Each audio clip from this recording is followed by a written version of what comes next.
Amici bellini, sono stato ratiato da Leao in persona, però ne dobbiamo parlare, è vigilia di Napoli-Juventus, quindi dobbiamo parlare delle probabili formazioni senza conferenza. Cominciamo.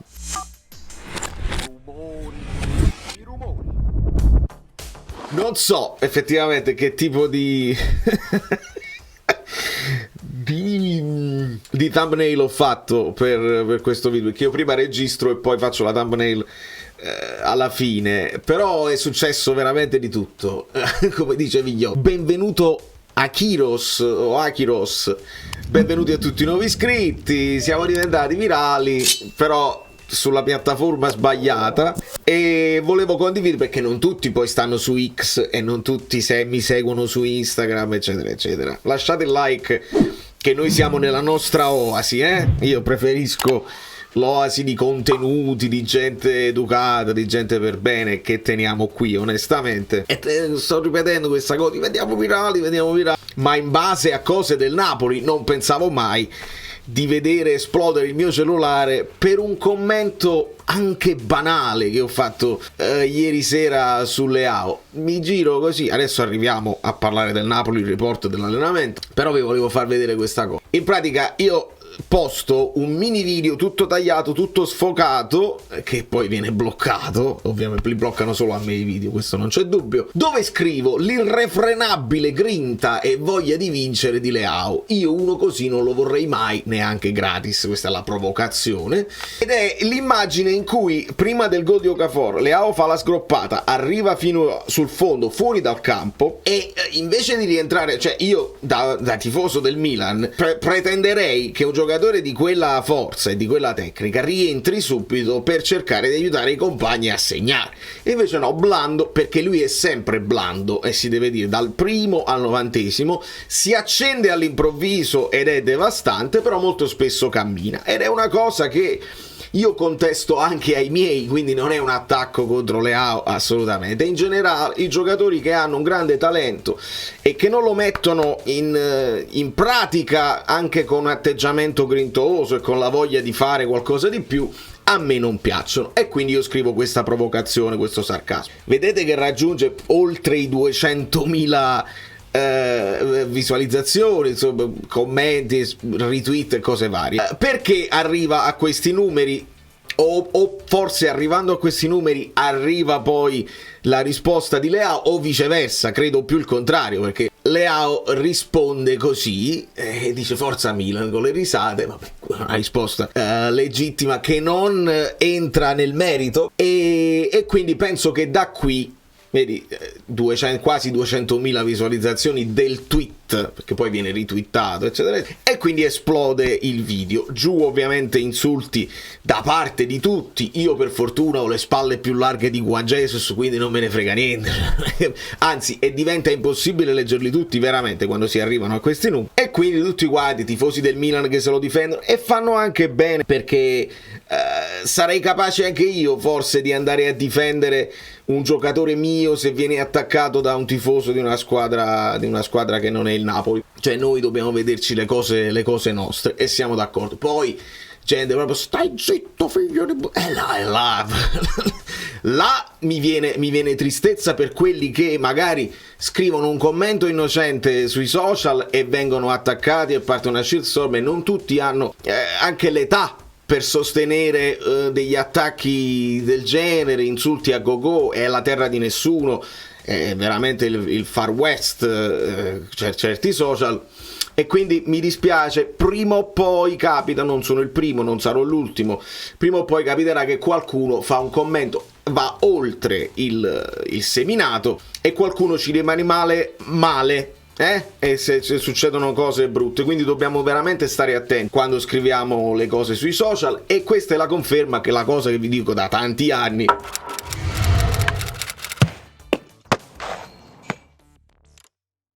è che i giocatori stanno sempre sul telefonino più di noi a leggere tutto, quindi noi abbiamo una responsabilità come tifosi, dobbiamo dire le nostre cose, dobbiamo dire le nostre opinioni, dobbiamo anche spronarli, perché molti, anche tifosi del Milan, hanno scritto su questo tweet, hanno scritto guarda che Achille c'ha ragione, può essere pure che hai centrato nel segno e il ragazzo si è sentito risentito per questo. Quindi si può anche spronare un atleta che è fondamentalmente mio fratello minore, perché poi nel caso specifico io ho superato l'età calcistica e quindi sono tutti fratelli più piccoli. Pensate un po' l'assurdità. Quindi va bene spronarli, non va bene insultarli, perché succede l'impossibile. Quindi io resto convinto di quello che ho detto, non ho insultato nessuno, ho detto che un giocatore del genere non lo vorrei, so che è un assurdo e un illogico, non ce lo possiamo permettere, non vuole venire, non è proprio quello il punto. E dopodiché è arrivato addirittura su Football, l'hanno ripostato, Leao attaccato dal tifoso del Napoli in replica Forza Milan, e fanno vedere la cosa così. Vabbè, è stato un momento di un mini momento di celebrità vacuo che non serve a niente, che però ci fa riflettere sull'utilizzo dei social che fanno anche i nostri beniamini. Stiamo attenti, sappiamo tutti che le parole hanno un peso, molto spesso. Poi io mi chiedo perché ci sono video dappertutto che restano online, mentre i video miei vengono segnalati per copyright e vengono bloccati. Forse Leao stesso ha chiesto di buttare giù il video, ma si vede, basta andare a rivedere il replay che è negli highlights del gol di Okafor e si vede Leao che cammina, lo potete vedere benissimo. Ma non ci interessa, o meglio, anzi, guardate com'è assurda la cosa. Noi, ratio, perché volevo questo che l'ho imparato adesso, perché molti mi dicono è stato ratio, io lo leggo ratio, il ratio è il rapporto, no? Quindi vuol dire che la risposta ha più commenti e ha più visualizzazioni del post originale stesso. Ma è chiaro, parla Leao, io non so nessuno, è normale.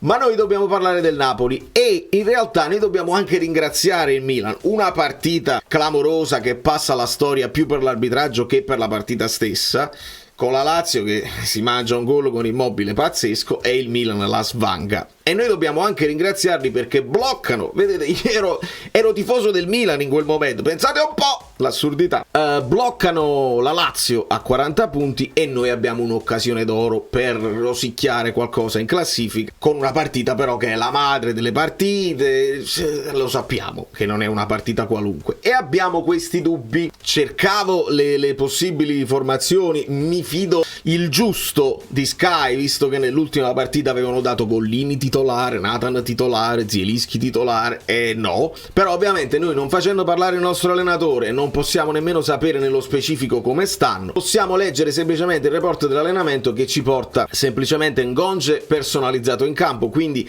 in fase di recupero ma non credo convocabile, e terapie per Cajuste, quindi per Cajuste ci vorrà un po' più di tempo. Bisogna fare un paio di discorsi. Per quanto riguarda la Juve, pare abbiano recuperato Chiesa, che aveva avuto uno scontro con Alexandro in allenamento, era uscito zoppicando, ma pare sia stato recuperato. Se non è Chiesa è Ildiz, siamo lì, bene o male, anzi Ildiz forse è anche un po' più pericoloso, però Chiesa è in cerca di riscatto. Con Vlahovic confermatissimo, Kostic che non sta facendo un grande campionato, a me piace molto perché ha un gran cross, l'avevo preso al fantacalcio ma non mi sta dando grandissime soddisfazioni onestamente. Kostic, dovremmo vedere Alcaraz, e quindi questa idea di Giuntoli, Locatelli al centro, Cambiaso qui lo porta Mezzala, che si può insomma anche buttare dentro con UEA sulla fascia. Questa sarebbe la grande novità, perché la Juve stava lavorando con Cambiaso e Kostic sulle fasce. Mancando McKennie, mancando Rabiot, bisogna fare qualcosa di diverso. In questa formazione portano Rugani, mentre sappiamo che Danilo anche dovrebbe essere recuperato, quindi sarà uno dei due con Gatti e Bremer. Per quanto riguarda il Napoli, portano Meret, Di Lorenzo, Rachmani, portano Juan Jesus e Oliveira, Anghissa Lobot che non c'è dubbio, portano Traoré, Politano, Osimhen, Kvara. Di conseguenza noi dobbiamo chiederci un paio di cose, perché se ci fosse la partita del Barcellona dietro l'angolo, io ho fatto tutta una serie di ragionamenti nella mia testa sbagliati, perché non avevo tenuto presente che c'è ancora la partita col Torino da fare. Se ci fosse stata la partita col Barcellona subito dietro l'angolo, io vi avrei detto Zielinski titolare, perché non ce l'hai col Barcellona e secondo me non devi poi rischiare di mettere gli unici centrocampisti che ti puoi portare tutti e tre titolari per tutta la partita, perché rischi tanto, visto che non hai nemmeno Karius. Questo mi porta a pensare che Zielinski potrebbe essere titolare con il Torino. Perché? Perché Zielinski, ragazzi, abbiamo noi i retropensieri, le idee di metterlo fuori, ma Calzona ci sta dimostrando che non vuole utilizzare, magari non sempre dall'inizio, sta facendo crescere Traoré e ci sta anche piacendo, però lo mette dentro, invece per esempio di mettere un Lindstrom, era la partita anche per far vedere Lindstrom, e invece mette dentro Zielinski, quindi l'idea non gliela fanno, la domanda non la possiamo sapere, in conferenza post partita certe domande non arrivano. I giornalisti potrebbero anche cercare di farle, visto che hanno dimezzato la possibilità di parlare con Calzona, però secondo me l'idea è questa, cioè di tenerlo. Ce l'hai Zielinski e lo utilizzi perché comunque è una risorsa, almeno per quanto riguarda il campionato, visto che non ce l'hai in Champions. Allora, in questo caso mi viene da pensare Traoré qui titolare e poi magari con il Torino lo fai riposare, lo fai entrare semplicemente successivamente, sempre perché Traoré è in recupero, i 90 e passa minuti forse non ce li ha, però ci sta facendo vedere delle cose ottime ed è su di lui che dobbiamo puntare per la partita col Barcellona, che è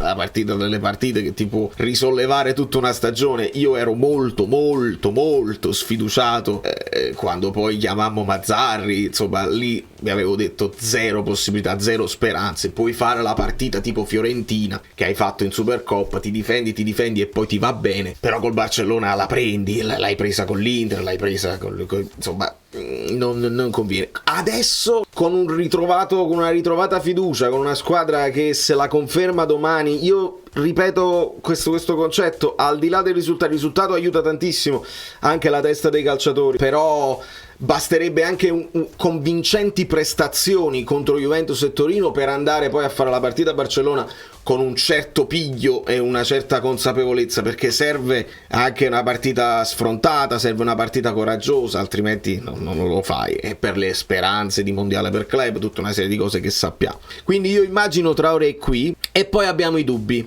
Nathan, Juan Jesus, Østigård, uno dei tre per la difesa, secondo me viene confermato Rachmani, e io avevo quest'idea che secondo me potrebbe ritornare Juan Jesus, un po' come gesto simbolico, nel senso che lui aveva detto, Calzona ci aveva detto, mi è dispiaciuto quello che è successo, e aveva individuato 5 errori, non solo quello di Juan Jesus, e l'avevamo visto, no? Simeone che non pressa, chissà che non scherma, Rachmani che non fa bene la linea, Meret che poteva uscire, insomma ci sono tantissimi errori insieme a quello di Juan Jesus, quindi secondo me potrebbe rientrare Juan Jesus e potrebbe poi rientrare Oliveira. Quindi io sto facendo un discorso da qui a 3 partite per rivedere Oliveira in Champions, dove serve la fisicità e si era comportato abbastanza bene col Barcellona all'andata, e quindi ti giochi queste chance. Oliveira qui tra Juan Jesus e Østigård il dubbio ce l'ho, perché se loro sono forti di testa e puntano tanto sui calci piazzati, secondo me un Østigård potrebbe tornare utile, però mi butto con Juan Jesus titolare qui. E poi a destra il dubbio secondo me non c'è, dovrebbe partire sempre Politano, però stiamo vedendo che Raspadori aumenta il suo minutaggio da ala destra con Calzona e sta funzionando anche benino, quindi io credo che si possa andare così, e quindi magari rivedere Mario Rui col Torino, magari rivedere Osti, perché secondo me gioca Juan Jesus anche col Barcellona, che non aveva giocato male, e quindi ti affidi anche un po' a quelli che hanno più esperienza, più partite internazionali, ed è una cosa che gli allenatori fanno. Coraggio o non coraggio, ti affidi a quelli che sono dei leader, insomma. Poi il valore in campo, ragazzi, abbiamo visto Østigård benissimo di testa, non benissimo quando deve fare un retropassaggio, però bene negli appoggi semplici in avanti, si deve muovere molto il centrocampo, sono discorsi che conosciamo molto bene. Confermiamo Kvara e Osimhen, ovviamente, Lobotka chissà, anche se Lobotka, ecco, non credo che ci sarà un turnover feroce con il Torino, però secondo me una gestione ponderata delle forze, visto che siamo contatissimi a centrocampo per quanto riguarda la Champions, e quindi possiamo fare dei discorsi, però è bene giocarsela al massimo delle nostre possibilità con la Juve, perché ti dà un boost, se fai una grande partita, un boost senza precedenti. Finisce 1-1 mentre vi parlo tra Udinese e Salernitana, e adesso tocca al Monza contro la Roma, poi c'è Torino-Fiorentina, sono due partite che ci interessano molto, da adesso fino alla fine ci interesserà guardare gli avversari. Ecco perché io ero segretamente tifoso del Milan ieri e sono stato attaccato su tutti i fronti perché internet è così, ma va bene, voi lasciate i like finali, i vostri commenti al riguardo, vi convince la formazione, siete fiduciosi, la partita con la Juve è sempre così, tu è capace che fai, ecco, non mi dispiacerebbe avere buone statistiche, un Napoli dominante, poi il risultato potrebbe essere frutto del caso. Speriamo però di non dover parlare di arbitraggi perché sarebbe veramente deprimente.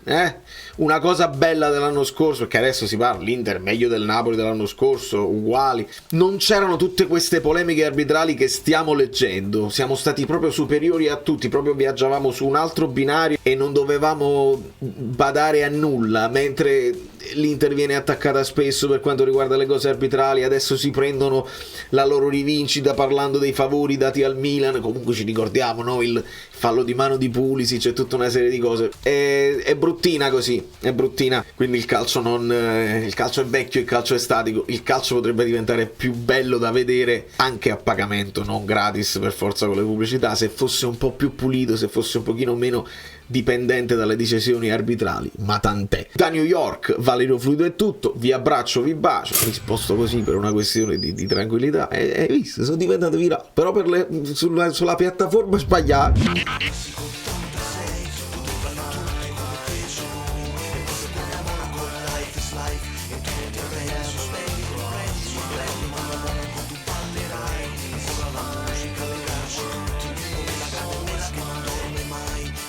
Lasciare di una vita